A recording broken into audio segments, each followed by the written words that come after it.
السلام علیکم دوستو، آج میں آپ کے لیے لے کے آئی ہوں ایک پراسرار حیرت ناک کہانی، موت کا سر۔ شاہد کا شمار ملک کے بہترین موسیقاروں میں ہوتا تھا۔ وہ ایک عمدہ ستار نواز بھی تھا۔ ریڈیو سننے والوں شائقین لوگ اس کی بنائی ہوئی دھنوں کو بہت پسند کرتے تھے۔ میں اس سے ذاتی طور پہ واقف تھا۔ وہ توہمات کا سخت مخالف و باشعور انسان تھا، لیکن ایک بار ریڈیو پر اس کے لیے ایک پروگرام کے دوران ایک عجیب و غریب واقعہ رونما ہوا جو پورے برِ صغیر میں مشہور ہو گیا۔ اگر شاید اسی وقت اس معاملے پر توجہ دے دیتا تو بات آگے نہ بڑھتی، لیکن جب دوسری موت واقع ہوئی تب ہی شاہد کو ساتھ ہی ہمیں بھی معاملات کی سنگینی کا اندازہ ہوا۔ اس روز شاہد مجھ سے ملا تو بہت خوش نظر آ رہا تھا۔ کہنے لگا، آج رات میرا پروگرام ہے، اگر تم واقعی کوئی چیز سننا چاہتے ہو تو آج رات کو اسٹوڈیو نمبر 13 میں آ جانا۔ آخر قصہ کیا ہے؟ میں تمہیں ایسا گیت سناؤں گا کہ تم خود پر قابو نہ رکھ سکو گے۔ ایک شوقیہ گلوکارہ فریدہ ایک نیا گیت لے کے آئی ہے اور میری سمجھ میں وہ گیت نہیں آیا، الفاظ بھی مجھے یاد نہیں، لیکن اس کی دھن اب بھی میرے کانوں میں گونج رہی ہے۔ دیکھو، بھولنا نہیں، ضرور آنا۔ یوں تو شاہد ہر نئے گیت کی تیاری کے بعد خوشی میں آپے سے باہر ہوتا تھا، لیکن اس روز تو اس کا عالم ہی دوسرا تھا۔ میں نے فیصلہ کر لیا کہ میں ضرور جاؤں گا۔ میں دوسرے روز نشر ہونے والے اپنے پروگرام کی تیاری کے سلسلے میں اتنا مصروف تھا کہ مجھے شاہد سے کیا ہوا وعدہ یاد ہی نہ رہا۔ جب مجھے خیال آیا تو پروگرام شروع ہونے میں چند سیکنڈ رہ گئے تھے۔ میں بھاگا اسٹوڈیو نمبر 13 کے کنٹرول روم میں پہنچا۔ براڈ کاسٹ سسٹم ہاؤس میں ڈیوٹی پہ موجود آپریٹروں کے علاوہ صرف 3 آدمیوں کو پروگرام کے وقت کنٹرول روم میں داخل ہونے کی اجازت تھی، اور ان میں ایک میں تھا۔ کنٹرول روم کے دوہرے شیشے والی درمیانی دیوار سے اسٹوڈیو کا اندرونی منظر صاف نظر آ رہا تھا۔ شاہد شوقیہ گلوکارہ فریدہ کو سامعین سے متعارف کروا رہا تھا۔ یہ تعارف کچھ اتنا مؤثر تھا کہ مجھے بھی یقین تھا کہ اگر اس وقت ملک کے طویل و عرض میں بیٹھے ہوئے لاکھوں افراد اس نئی گلوکارہ کو دیکھنے کے لیے بےتاب ہوں گے، اور واقعی اگر یہ لوگ اس گلوکارہ کو دیکھ لیتے تو پھر ان کی دلچسپی کئی گنا بڑھ جاتی۔ ریڈیو اسٹیشن میں روزانہ بے شمار حسین لڑکیاں آتی تھیں، لیکن اس قدر مبہوت کر دینے والا حسن میں نے زندگی میں پہلی بار دیکھا تھا۔ وہ مائیک کے سامنے کھڑی کسی شاعر کی حسین تخیل نظر آ رہی تھی۔ پھر اس نے گانا شروع کیا۔ آپ کو شاید یقین نہ آئے، لیکن یہ سچ ہے، مجھے آج بھی بول یاد نہیں، لیکن اس وقت میرے کانوں میں یہ بول پڑے تو یوں محسوس ہوا جیسے لہروں کے دوش پہ جلتا ہوا دیا ہلکورے لیتا جا رہا ہو۔ میں خود فراموشی کے عالم میں شیشے کی دیوار سے لگ کر کھڑا ہو گیا۔ گیت کی لے بلند ہوئی، پھر دھیمی، پھر ہوتے ہوتے بہت مدھم ہو گئی، جیسے میرے تنے ہوئے اضلاع بھی دھیمے پڑ گئے۔ اسی لمحے دھن نے ایک نیا انداز اختیار کیا، لے بدلی، اور اب فریدہ کی آواز ایک التجا تھی، درد بھری پکار تھی، جیسے کوئی برہن رم جھم برستی بوندوں میں بھیگی ہوئی اپنے بدیسی سیاں کو پکار رہی ہو۔ فریدہ کا جسم کانپ رہا تھا۔ اس نے خود کو سنبھالنے کے لیے مائکروفون کو تھام لیا، اور پھر ابھی گیت کے آخری بولوں کی گونج ختم بھی نہ ہوئی تھی کہ وہ چکرا کے نیچے گر پڑی۔ فریدہ بے ہوش ہو گئی ہے، ہم سب یہی سمجھ رہے تھے، لیکن فریدہ مر چکی تھی۔ اگلے روز اخبار میں اس نئی گلوکارہ کی حیرت ناک موت کی خبر آئی۔ ڈاکٹروں کا فیصلہ تھا کہ اس کی موت جذباتی دباؤ کے نتیجے میں حرکت قلب بند ہونے سے واقع ہوئی ہے۔ ریڈیو اسٹیشن میں سامعین کے خطوط کا تانتا بن گیا۔ بے شمار لوگ اس دھن کو پھر سے سننا چاہتے تھے، لیکن ہمارے پاس اس گیت کا مسودہ ہی نہیں تھا۔ 3 روز بعد شاہد کا پھر پروگرام تھا، جس میں اسے ستار پر کوئی دھن بجانا تھی۔ ادھر ہمارے سامنے مسئلہ یہ تھا کہ ہم فریدہ کے گائے ہوئے گیت کا معاوضہ کسے ادا کریں۔ ایک روز میں نے شاہد سے پوچھا، تمہیں فریدہ کے کسی رشتہ دار کا پتہ نہیں معلوم؟ نہیں، اس نے ایک مقامی ہوٹل کا پتہ بتایا تھا، ہوٹل والے اس کے سامان کی تلاشی لے رہے ہیں، شاید کچھ معلوم ہو سکے، لیکن ہماری تمام تر کوششیں ناکام رہیں اور فریدہ کے بارے میں کچھ معلوم نہ ہو سکا۔ حیرت انگیز بات تو یہ تھی کہ کوئی بھی اس کا پورا نام نہیں جانتا تھا۔ وہ گیت اس نے خود لکھا تھا یا کسی اور کا لکھا ہوا تھا؟ وہ گیت کس تاثر کے تحت لکھا گیا تھا؟ ہم میں سے کسی کے پاس ان سوالات کے جواب نہیں تھے۔ شاہد نے اپنے نغمے کی ریل سے شروع کر دی تھی۔ اس کے ساتھیوں کا کہنا تھا کہ فریدہ کی موت نے اسے بے حد متاثر کر دیا ہے، اور یہ خود میں نے بھی دیکھا تھا۔ اس کے چہرے پہ جھریاں سی پڑ گئی تھیں، وہ کمزور اور تھکا سا نظر آنے لگا تھا۔ میں اس کا قریب ترین دوست تھا، میرے لیے یہ صورتحال پریشان کن تھی۔ میں نے سوچا میں شاہد کا اگلا پروگرام بھی کنٹرول روم میں بیٹھ کے سنوں گا۔ جدید طریقہ نشریات میں یہ خرابی ہے کہ سازندے گلوکار کی آواز نہیں سن سکتے، وہ پوری آواز کے ساتھ ساز بجاتے ہیں، یعنی اوقات تو گلوکار کی طرح ان کی پشت ہوتی ہے۔ چنانچہ اسٹوڈیو میں 2 مائکروفون رکھ دیے جاتے ہیں، ایک ساؤنڈ کے لیے اور ایک گلوکارہ کے لیے، اور یہ کنٹرول روم آپریٹر کا ہوتا ہے کہ وہ دونوں مائکروفونوں سے آنے والی آوازوں کو آپس میں ہم آہنگ کر کے سازوں کی آواز کو دھیما کر دے۔ اب آپ اس وضاحت کو ذہن میں رکھتے ہوئے باقی کہانی ملاقات فرمائیں۔ پروگرام شروع ہوا۔ حسب معمول پہلے سازینہ تھا، پھر شاہد کی باری تھی۔ میں نے دیکھا کہ کنٹرول روم آپریٹر نے سازینے کی آواز مدھم کرتے ہوئے شاہد کے ستار کی آواز کو ابھارا۔ جوں ہی شاہد نے تاروں کو چھیڑا اور لے شروع ہوئی، ہمیں اندازہ ہوا کہ کچھ گڑبڑ ہو گئی ہے، لے بگڑ گئی تھی۔ شیشے کی دیوار میں سے شاہد کا چہرہ صاف نظر آ رہا تھا، وہ حیرانی اور بے بسی سے پلکیں جھپکا رہا تھا۔ اچانک مجھے فریدہ کے گائے ہوئے گانے کی دھن سنائی دی۔ سازینہ مدھم سروں میں شاہد کے ستار کا ساتھ دے رہا تھا، لیکن اس کی دھن ستار کی دھن سے قطعی مختلف تھی۔ ستار پر فریدہ کے گائے ہوئے مدھر اور دردناک گیت کی دھن بج رہی تھی۔ شاہد تاروں سے جد و جہد میں مصروف تھا اور مائکروفون کے قریب سے قریب ہوتا جا رہا تھا۔ اس کا چہرہ پسینے میں بھیگا ہوا تھا، اس کے ہاتھ تاروں کو چھیڑ رہے تھے، لیکن ساتھ ہی ایسا محسوس ہو رہا تھا جیسے وہ ستاروں کو اپنے سے دور پھینک دینا چاہتا ہے۔ ستار کو یہ جدوجہد بڑی عجیب تھی، ایسا لگتا تھا جیسے بے جان ستار میں روح پھونک دی گئی ہو اور ستار نے ستار نواز کو اپنے سحر میں اسیر کر لیا ہے۔ شاید اس جدوجہد میں بازی ہارتا ہوا نظر آ رہا تھا، گیت کی دھن اسے اپنے اوپر اثر میں لے چکی تھی۔ اچانک ستار کی آواز رک گئی، صرف سازینے کی آواز آ رہی تھی جو بے حد مدھم تھی۔ آپریٹر نے جلدی سے سازینے والا سوئچ گھما کے آواز کو ابھارا، لیکن شاہد کی انگلیاں بدستور تاروں سے کھیل رہی تھیں۔ ستار میں سے کوئی آواز نہیں آ رہی تھی۔ پھر اس نے سازندوں کو آنکھ سے کچھ اشارہ کیا اور ستار لیے ہوئے باہر نکل آیا۔ شاہد کی انگلیاں ستار کے تاروں میں اتنی سختی سے پیوست ہو گئی تھیں کہ انہیں علیحدہ کرنے کے لیے شاہد کو اسی وقت ڈاکٹر کے پاس روانہ کر دیا گیا۔ ادھر وائلن نواز ناصر خان نے شاہد کی جگہ سنبھال لی تھی۔ وہ سازندوں کو ہدایت دے رہا تھا کیونکہ اب دوسرا نغمہ شروع ہونے والا تھا۔ اناؤنسر نے اعلان کیا اور دوسرا نغمہ شروع ہو گیا۔ ناصر خان نے وائلن پہ شاہد کا نغمہ بجانا شروع کر دیا۔ اسے اپنی فنکاری دکھانے کا یہ نادر موقع ملا تھا۔ کنٹرول آپریٹر نے سازینے کے سوئچ کو گھما کے وائلن کی آواز کو ابھارا، لیکن پھر آپ اسی قاتل گیت کی دھن بجنے لگی۔ سازینے پر بدستور یہ دھن بج رہی تھی۔ ناصر کی آنکھیں بند ہو چکی تھیں اور اس کا وجود قاتل گیت کی دھن کے ساتھ بہتا ہوا معلوم ہو رہا تھا۔ میرے خدا، اس پر بھی اثر ہو گیا ہے! آپریٹر کی دہشت زدہ سرگوشی میرے کان میں گونجی اور اس نے سازینے کو ابھارنے کے لیے سوئچ گھمایا۔ وائلن کی آواز مدھم ہو گئی۔ ناصر نے مائکروفون کو مضبوطی سے پکڑ لیا، پھر اس کا جسم لہرا کے نیچے گر پڑا۔ اب یہ سازندے کوئی پروگرام پیش نہ کر سکیں گے، میں نے کہا۔ اب اس اسٹوڈیو میں کوئی پروگرام نہیں ہوگا، یہ آصف زدہ ہے، کم از کم میں تو اس اسٹوڈیو میں اب نہیں آؤں گا۔ آپریٹر بولا۔ شاہد نے جب ناصر کی لاش دیکھی تو چیخ پڑا، وہ اسے بھی لے گئے؟ اوہ نہیں! پھر وہ میری طرف مڑ کر بولا، تم نے اسے روکا کیوں نہیں؟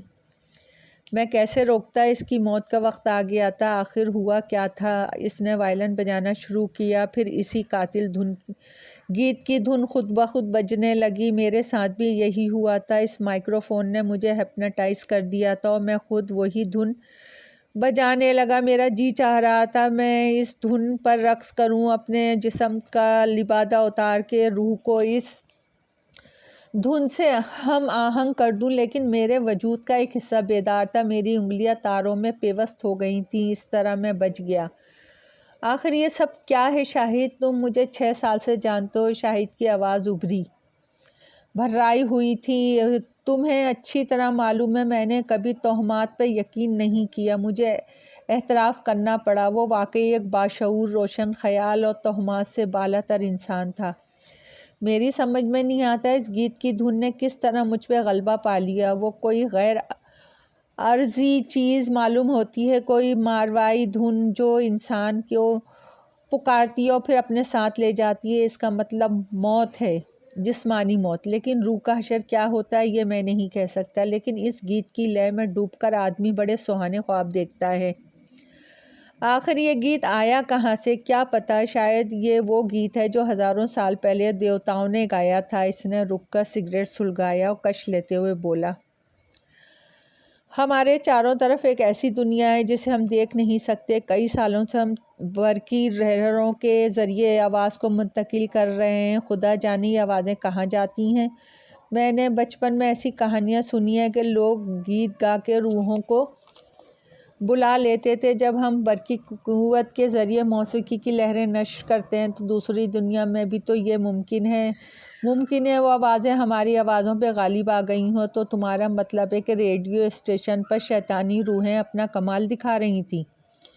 نہیں بھائی، میں یہ کہنا نہیں چاہتا ہوں کہ موسیقی بھی تو روح ہو سکتی ہے۔ میں اکثر سوچتا ہوں کہ موسیقی کوئی جاندار شے تھی۔ تاریخ میں تمام لکھنے والوں نے اسے زندہ قرار دیا ہے۔ ہو سکتا ہے کہ کسی دوسری دنیا میں موسیقی ہماری طرح کوئی جاندار مخلوق ہو، لیکن موسیقی تو صرف ایک آواز ہے، اور آواز ارتعاش ہے۔ بقول سائنسدانوں کے انسان بھی تو کئی ہم آہنگ ارتعاش کا مجموعہ ہے۔ یہ بھی تو ہو سکتا ہے کہ دوسری دنیا میں تم موسیقی کا ایک سریہ گیت ہو۔ تمہارا جسم کیا ہے؟ ایٹموں کا مجمع، قوت کا ذخیرہ، اور قوت کوئی بھی شکل اختیار کر سکتی ہے۔ لیکن اب ہمیں کیا کرنا چاہیے؟ مابعد التنا پر بحث ختم کرنے سے تو مسئلہ حل نہیں ہوگا۔ یہ بتاؤ کہ ہمارے موسیقی کے پروگراموں کا کیا ہوگا؟ میں کیا کہہ سکتا ہوں، اس نے خوابیدہ لہجے میں کہا۔ میں تو جب بھی وہ دھن سنتا ہوں میرا جی چاہتا ہے وہ مجھے اپنے ساتھ لے جائے۔ شاہد کا دماغ واقعی خراب ہو چلا تھا۔ آخر تم سمجھتے کیوں نہیں؟ اب تک 2 افراد مر چکے ہیں، تمہارے سازندے اب کوئی پروگرام کرنے کو تیار نہیں، اب کیا ہوگا؟ شاہد نے سر جھٹک کے سنبھلتے ہوئے جواب دیا، یہ تو میری سمجھ میں نہیں آیا۔ ہم نے کسی خوابیدہ قوت کو جگا دیا ہے، ابھی تو ہم نے اس قوت کی ایک جھلک دیکھی ہے۔ مجھے ڈر ہے کہ فریدہ کا یہ گیت کہیں ریڈیو اسٹیشن کو ہلا کے نہ رکھ دے۔ تو اب کیا کروں؟ تم میرے سازندوں کو یہاں نہ آنے دو اور احتیاط رکھو اسٹوڈیو نمبر 13 سے کوئی پروگرام نشر نہ ہو۔ ریہرسل کے دوران یہ گیت ہمیں پریشان نہیں کرتا، اس لیے میرا خیال ہے یہ صرف نشر ہوتے وقت اثر انداز ہوتا ہے، اور وہ بھی اکیلے فنکار پہ۔ اگلے روز اسٹوڈیو نمبر 13 میں جانے کو کوئی تیار نہ ہوا۔ دوسرے اسٹوڈیو میں جو گلوکار یا سازندے کسی مائکروفون کے سامنے آتے تو خوف سے کانپنے لگتے۔ ہر پروگرام بری طرح تباہ ہو رہا تھا۔ شام اپنے اندر ایک اور وحشتناک خبر لے کے آئی۔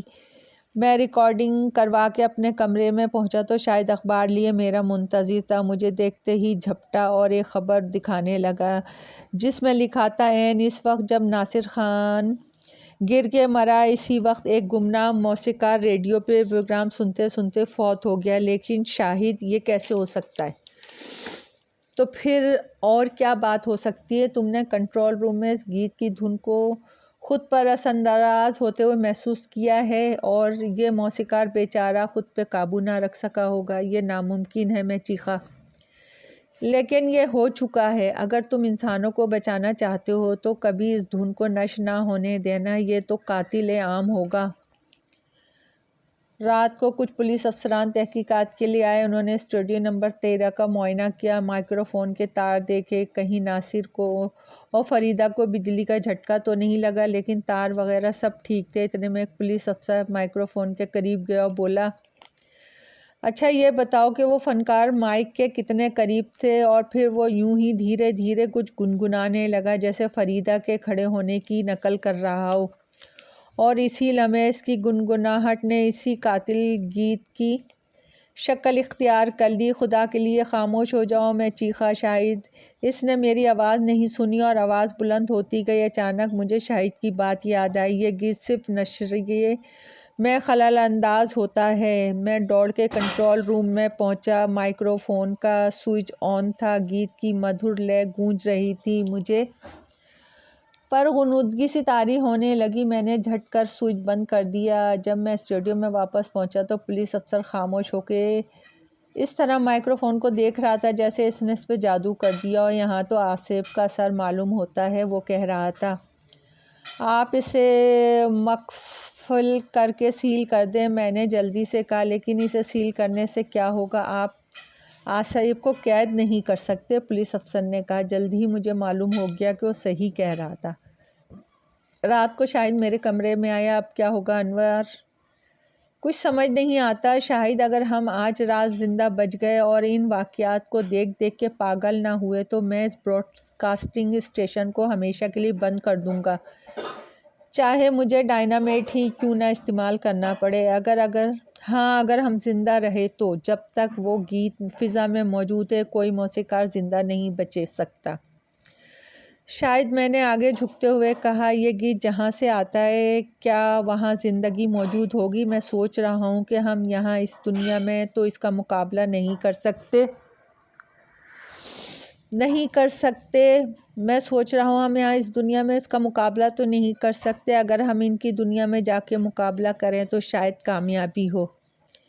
کیا؟ شاہد کا منہ حیرت سے کھلا کا کھلا رہ گیا۔ تمہارا مطلب ہے تم اپنی جان کی قربان کرنے کے لیے تیار ہو؟ میں نے بھی اس تدبیر پر غور کیا تھا۔ اس کے علاوہ چارہ بھی کیا ہے؟ یوں خوف اور دہشت کے سائے میں رہ کر زندگی گزارنا بھی عذاب سے کم نہیں۔ میں اس دشمن کا خاتمہ کر کے ہی رہوں گا۔ اچانک شاہد کا چہرہ پھر اداس ہو گیا۔ نہیں انور، اس سے کچھ حاصل نہ ہوگا۔ ہر موت سے اس کی طاقت میں اضافہ ہوتا جاتا ہے۔ تمہاری موت خود اس کی قوت میں اضافے کا سبب بنے گی۔ تو اس گیت کی موجودگی میں تم دونوں نہیں بچ سکیں گے، وہ تو ہے، لیکن میں اس بات کی ضمانت چاہتا ہوں کہ ہماری موت فریدہ کے گیت کا خاتمہ کر دے گی۔ ایسا کرو، پروگرام ختم ہونے کے بعد میرے کمرے میں آ جاؤ، تب ہم دونوں مل کے منصوبہ بنائیں گے۔ وہ شیطانی روح ابھی بھوکی تھی۔ پروگرام ختم ہونے میں ابھی آدھا گھنٹہ باقی تھا۔ میں احتیاطی تدابیر اختیار کرنے کی فکر میں لگا ہوا تھا۔ میں نے تمام اسٹوڈیو کا چکر لگایا۔ کوئی اکیلا فنکار پروگرام نہیں پیش کرے گا اور خاص پروگرام کورس کی شکل میں ہوں گے۔ تیسرے اسٹوڈیو میں پہنچتے پہنچتے مجھے دیر ہو گئی۔ گلوکارہ نے گانا شروع کر دیا۔ جوں ہی اس کے لب ہلے، وہی قاتل گیت فضا میں لہرانے لگا۔ اب یہ دوسرے اسٹوڈیو پہ بھی قبضہ کر چکا ہے۔ میں بھاگ کے کنٹرول روم میں پہنچا۔ آپریٹر مدہوش بیٹھا گلوکارہ کی طرف دیکھ رہا تھا۔ گیت کے اثر سے مجھ پہ نیند طاری ہونے لگی۔ بمشکل تمام میں نے قوت جمع کی اور مائکرو فون کا سوئچ آف کر دیا۔ گلوکارہ کو جھٹکا لگا اور وہ حیرت سے ادھر ادھر دیکھنے لگی۔ میں نے تمام پروگرام ختم کر دینے کی ہدایت کی۔ تمام موسیقار سازندے خوفزدہ ہو کے اپنے اپنے گھروں کو چل دیے۔ تھوڑی دیر بعد میں اتنے بڑے براڈ کاسٹ ہاؤس میں اکیلا رہ گیا۔ میں شاہد کے کمرے میں جا پہنچا جہاں وہ اور موت میری منتظر تھی۔ شاہد کے سامنے بہت سے کاغذات پھیلے ہوئے تھے اور وہ ان پر لکھنے میں مصروف تھا۔ مجھے دیکھتے ہی ایک کاغذ کی طرف اشارہ کرتے ہوئے بولا، انور، یہ فریدہ کا گیت ہے۔ تمہیں وائلن تو بجانا آتا ہے نا؟ یہ پرچہ اٹھا لو۔ میں ابھی مرنا نہیں چاہتا تھا، لیکن جب مجھے یہ خیال آیا کہ ہم اگر کچھ نہ کر سکے تو پتہ نہیں کتنے افراد موت کے گھاٹ اتر جائیں گے تو میں نے وائلن اٹھا لیا۔ انور، شاہد بولا، میں نے ایک جوا کھیلا ہے۔ اگر ناکامی ہوئی تو موت ہم دونوں کو اپنے پنجے میں دبا لے گی۔ لڑتے ہوئے جان دینا اچھا ہے زیادہ۔ فریدہ کے گیت میں جتنے سر استعمال کیے گئے تھے میں نے ان کے الٹے سر استعمال کر کے ایک نئی دھن تیار کی ہے۔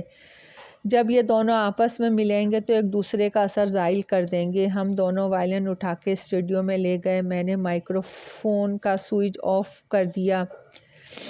رات کے سمے میں کوئی بھی ریڈیو نہیں سن رہا تھا۔ خدا حافظ انور شاہد کی سرگوشی ابھری اور اس نے وائلن کے تاروں پہ انگلی رکھ دی۔ میں نے فریدہ کے گیت والا کاغذ سامنے رکھا اور وائلن بجانا شروع کر دیا۔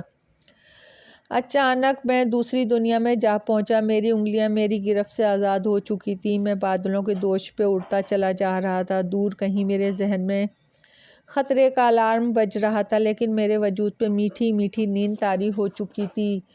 ادھ کھلی آنکھوں سے میں نے دیکھا شاہد کی انگلیوں نے حرکت کی۔ میرے وائلن کی آواز بلند ہو گئی۔ میری انگلیاں بدستور محترک تھیں، لیکن آواز آنا بند ہو گئی۔ شاہد کے وائلن کی آواز تیز ہو گئی۔ کتنا تند و تیز تھا وہ نغمہ، جیسے طوفانی جھکڑ چل رہے ہوں۔ آواز تیز سے تیز ہوتی چلی گئی اور پھر ایک جھٹکے سے رک گئی۔ میں بھی آزاد ہو چکا تھا۔ ہم جیت گئے، شاہد نے اپنی پیشانی سے پسینہ صاف کرتے ہوئے کہا۔ پھر اس نے لپک کر فریدہ کے گیت والا کاغذ اٹھایا اور ماچس نکال کر اسے آگ لگا دی۔ پھر اس نے اپنے گیت کو مجھے دیکھتے ہوئے کہا، اگر آئندہ کبھی ہم پہ حملہ ہوا تو یہ گیت ہماری دفاع کرے گا۔ شاید اب آپ سمجھ گئے ہوں گے کہ شاہد ریڈیو اسٹیشن سے پروگرام نشر کرنا کیوں بند کر دیا ہے۔ دوستو، کہانی پسند آئی تو لائک اور سبسکرائب کیجیے۔ آپ کی دعاؤں کی طلبگار۔